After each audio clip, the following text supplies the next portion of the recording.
오늘의 말씀은 마태복음 7장 7에서 11절입니다. 신약 페이지로는 10페이지입니다. 다 찾으셨으면 함께 합독하겠습니다.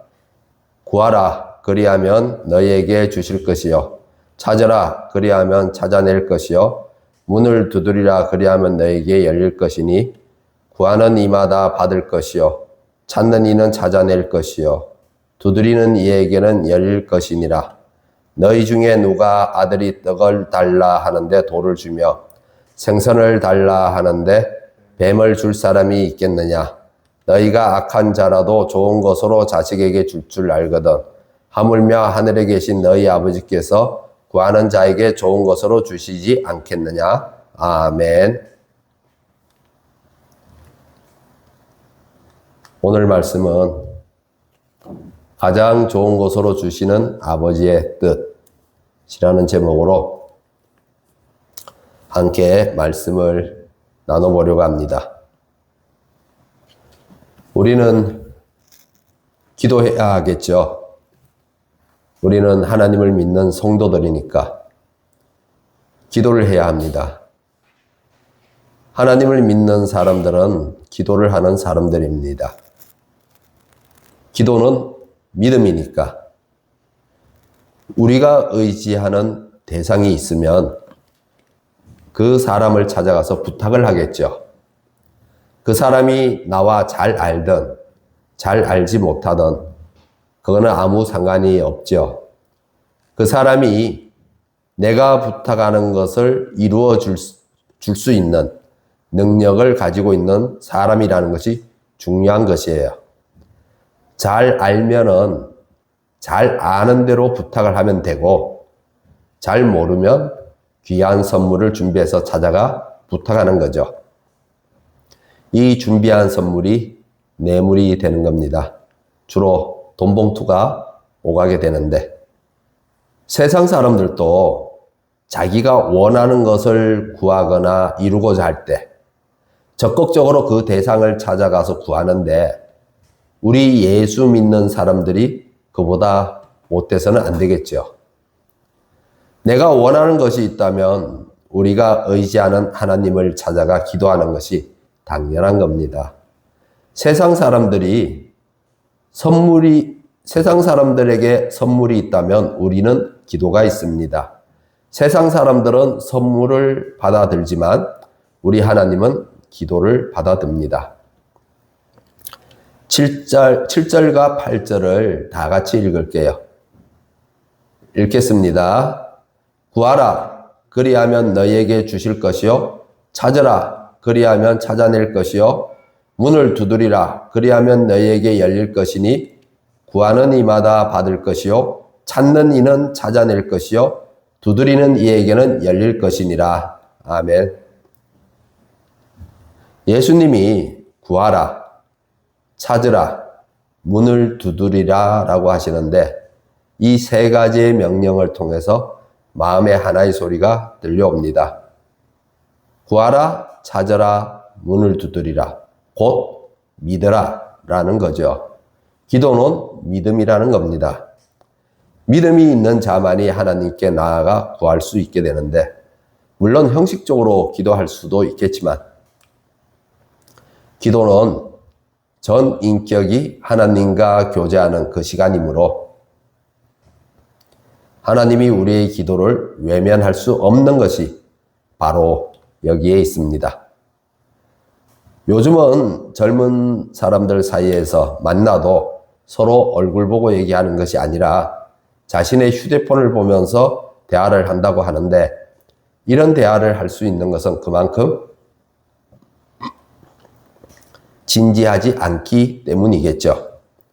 서로 가볍게 만나 즐거운 시간을 보낼 때는 그럴 수 있습니다. 하지만 진지한 대화가 오고 가야 할 때에는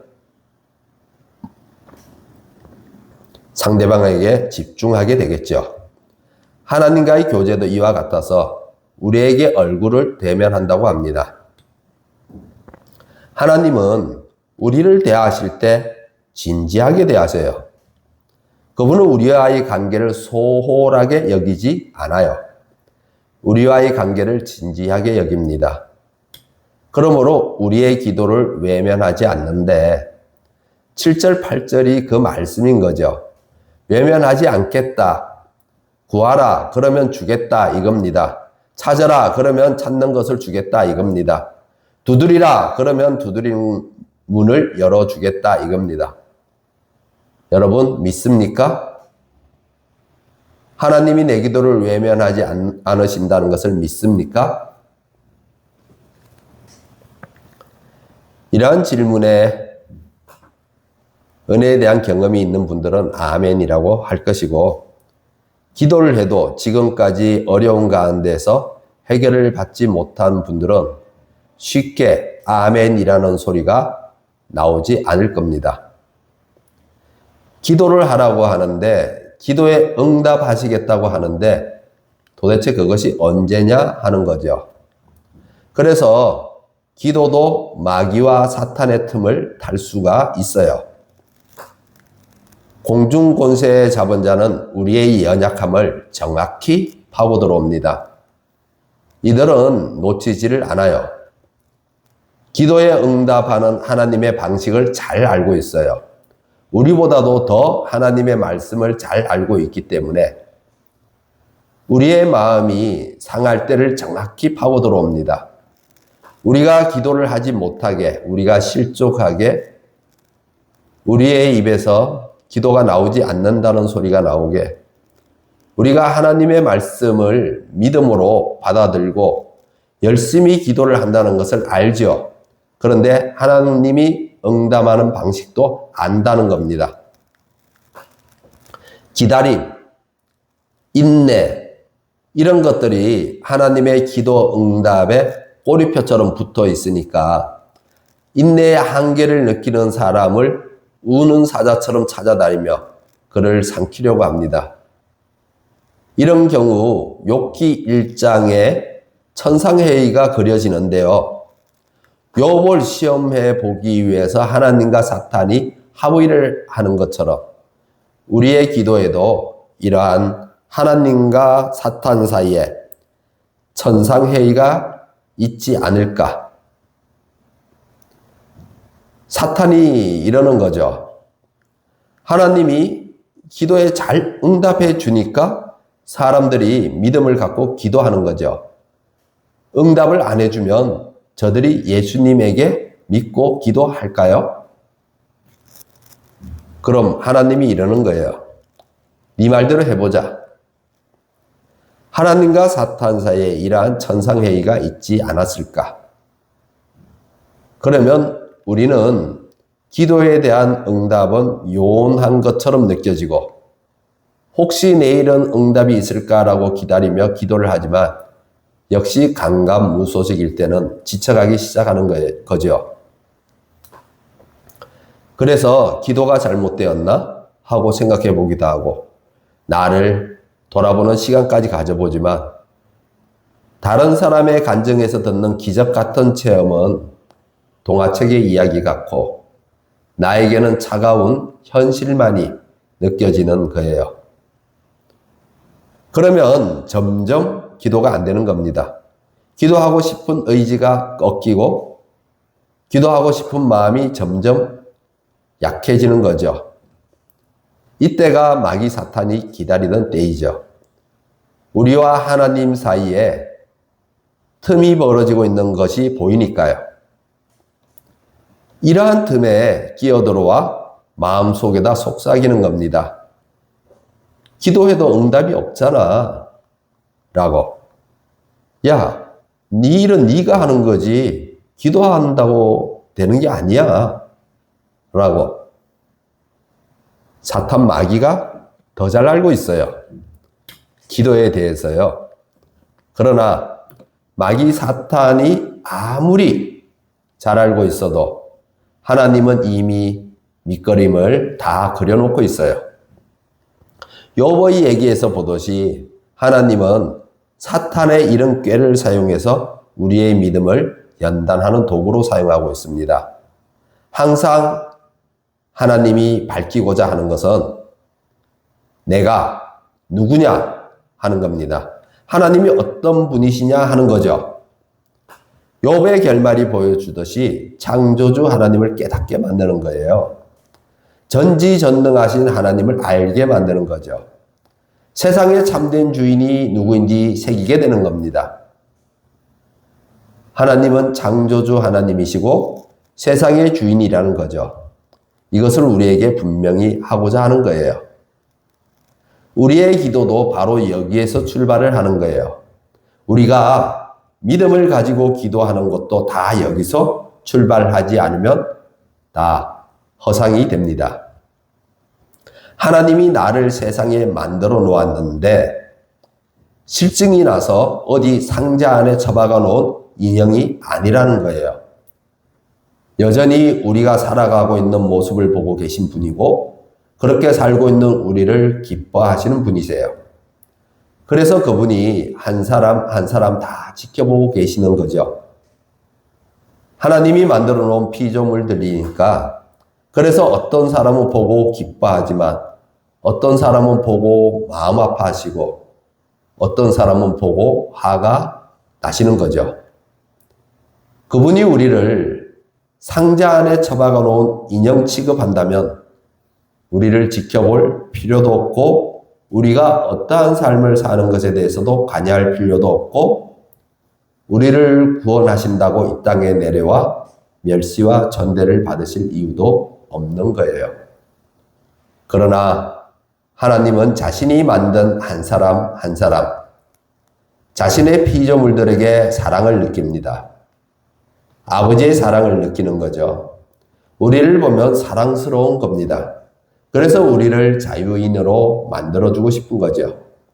그 옛날 아담과 하와가 자유인이 돼 보겠다고 했지만 도리어 더 종이 되었을 뿐, 제 종이 되어서 두려움에 시달리고 시기 질투에 빠지고 의심하고 탐하고 도대체 평안을 누리지 못하는 삶을 살고 있었습니다. 불안에 떠는 근심과 걱정에 휩싸여서 끌려다니고 있는 겁니다. 죄의 유혹에 끌려다니며 벗어나지 못하는 삶을 살고 있었기에 하나님이 그러한 것들에서 벗어나서 살 수 있도록 하고자 하는 거예요. 그러기 위해서는 오직 하나의 방법밖에 없는데요. 다른 어떤 존재와도 아닌 오직 하나님과만 관계를 맺는 겁니다. 하나님과만 관계를 맺음으로써 끌려다니는 인생에서 끊어내고자 하는 것이에요. 그래서 우리에게 기도를 요구하고 있습니다. 인내의 기도, 기다림의 기도. 하나님과의 교제의 시간이면서도 다른 한편에서는 홀로 광야를 통과하고 있는 시간이 됩니다. 내가 하나님의 함께 하심을 느끼지 못하는 그 시간이 지나가고 있어도 그 광야를 내가 통과할 수 있는 것은 하나님이 우리에게 자신을 나타내지 않으면서도 우리와 함께하고 있는 것을 알게 하는 시간입니다. 하나님이 자신을 숨기시기는 하지만 그렇다고 우리와 함께하지 않은 적은 없습니다. 이러한 믿음의 성숙을 바라는 거죠. 9절, 10절, 11절을 다 같이 읽어보겠습니다. 읽겠습니다. 너희 중에 누가 아들이 떡을 달라 하는데 돌을 주며 생선을 달라 하는데 뱀을 줄 사람이 있겠느냐? 너희가 악한 자라도 좋은 것으로 자식에게 줄 알거든 하물며 하늘에 계신 너희 아버지께서 구하는 자에게 좋은 것으로 주시지 않겠느냐? 아멘. 그래서 하나님은 우리에게 더 나아가서 말하고 계시죠. 너와 나 사이에는 아버지와 자녀라는 거죠. 하나님이 내가 아버지라고 말씀하는 겁니다. 내가 너희를 만들었으니 하나님이 우리의 아버지라는 거죠. 그래서 자녀가 아버지에게 구하는데 9절, 10절을 보면 너희의 기도에 응답하는 아버지가 어찌 너희를 더 깊은 종의 시면으로 끌고 가겠느냐 하는 것이죠. 떡과 생선은 당시 갈릴리 호수 주변 사람들의 먹을거리를 대표하는 음식인데요. 즉 돌과 뱀은 이러한 것들이 공급되지 않는 상황을 가리킵니다.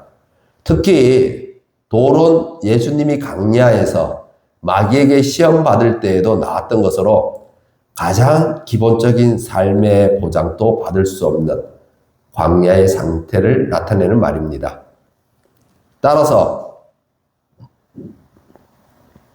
가장 기본적인 삶의 보장도 안 된다면 하나님이 사람들을 구원하는 의미가 없어져 버리는 거죠. 결국 사람들은 기본적인 삶의 보장을 받기 위해서 죄의 종으로 환원될 수밖에 없는 상태에 이르게 되니까요. 그렇게 되면 우리가 믿음으로 기도하는 것이 가장 어리석은 행위가 되는 것이겠죠. 그러므로 기도 가운데 우리를 기다림의 시간, 인내의 시간을 갖게 하는 것은 우리의 믿음의 한계를 시험하는 것이며 그 믿음의 한계를 지워가는 시간입니다. 그리스도의 장성한 분량까지 이르는 시간으로 참으로 하나님과 교제할 수 있는 능력을 갖추는 시간이며 하나님의 자녀로서 살아갈 수 있는 온실 속의 화초가 아니라 들판 가운데에서도 믿음으로 자라난 백합화가 되는 것입니다. 그래서 11절에 말씀하시는 거죠. 악한 아버지라도 자식에게 좋은 것을 주는데 하늘의 아버지는 당연히 우리에게 좋은 것을 주신다는 거예요. 우리에게 좋은 것을 주신다는 것이 무엇입니까? 온실 속의 화초처럼 아무 걱정 없이, 아무 근심 없이 모든 것을 부족함 없이 공급해 준다는 것일까요? 그렇지 않습니다. 온실 속의 화초처럼 모든 것을 부족함 없이 공급할 때가 바로 창조 때였습니다. 아담과 하와가 타락하기 이전에 그들은 아무 부족함 없이 하나님으로부터 공급함을 받았습니다. 아담과 그의 아내 두 사람이 벌거벗었으나 부끄러워하지 아니하니라. 이 말씀이 그들이 누리는 복의 상태를 말해주고 있습니다. 하나님이 공급하시는 모든 것을 가지고 아담과 하와가 다른 피조물들에게 나누어 주기만 하면 되었던 거죠. 그러나 그러한 복의 누림 가지고는 영적으로 깨닫는 바도 없었고 영적 분별력을 가질 수도 없었습니다. 영적으로 성장할 기회가 없었던 거죠. 이때 아담과 하와는 영적으로 매우 어린 상태에 있어서 영적 분별력이 매우 약했고 뱀에게 쉽게 넘어가게 되는 겁니다. 자신들이 하나님과 아버지와 자녀로서 누리고 있는 것이 얼마나 좋은 건지 알지 못했고 호의가 계속되면 그게 권리로 안다고 이 당연이라는 것이 은혜를 권리로 바꾸어 놓고 하나님이 우리의 인식 가운데 희미하도록 만들어 놓는 것입니다. 그래서 우리의 필요를 위해서 우리의 문제 해결을 위해서 하는 기도에는 바로 인내와 기다림이 꼬리표처럼 달라붙게 됩니다. 우리의 필요 앞에서, 우리의 문제 앞에서 누가 참된 공급자로 나서 줄 수 있는지, 누가 참된 해결사로 나서 줄 수 있는지를 분명히 알고 깨닫게 하는 시간인 거죠. 그리고 그 안에서 하나님과 우리 사이에 아버지와 자녀라는 신뢰의 관계가 다시 복원되는 것이죠.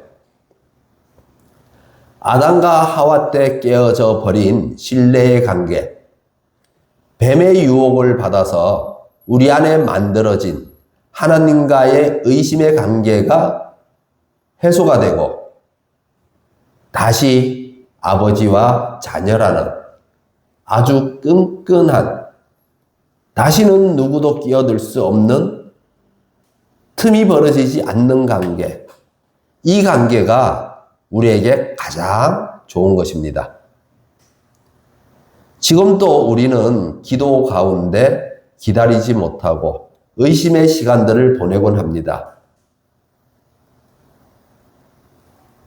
여전히 우리 안에 하나님과 우리의 온전한 관계가 아직 이루어지지 않았음을 보게 되죠.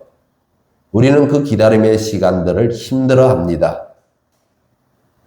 그래서 우리에게 가장 좋은 것, 아버지와 자녀의 틈이 없는 끈끈한 관계, 의심이 없는 온전한 믿음의 관계를 다시 주시기 위해서 우리에게 기도 가운데 홀로 광야에 남겨진 것 같은 인내의 시간, 기다림의 시간을 통과하게 하는 것입니다. 그리고 이것을 예수님이 공생애를 시작하기 전 광야에서의 40일을 먼저 경험하셨고, 그 광야에서의 40일을 통해 아버지와 끈끈한 관계를 가진 예수님이 마귀의 시험을 이겨내셨고, 또 아버지의 뜻을 따라서 순종함으로 십자가에 매달리심으로 하나님은 십자가의 길을 걸으셨고, 그리스도에게, 그렇게 십자가의 길을 걸은 그리스도에게 하나님은 모든 영광을 주었습니다. 그러한 예수님의 그 광야의 길을 우리도 따라갑니다. 주님이 우리에게 나를 따르라고 합니다. 가장 좋은 것을 받기 위해, 하나님과 의심 없는 관계를 이루기 위해 나를 따르라고 합니다. 자, 이 따르라고 하는 이 주님의 요구에 우리는 어떻게 반응하시겠습니까? 예수님이 광야에서 40일의 인내의 시간, 기다림의 시간이 있었듯이 우리도 우리의 기도에도 기다림의 시간, 인내의 시간이 있습니다. 이 믿음의 가정을 기도 안에 넣어 놓으셨습니다.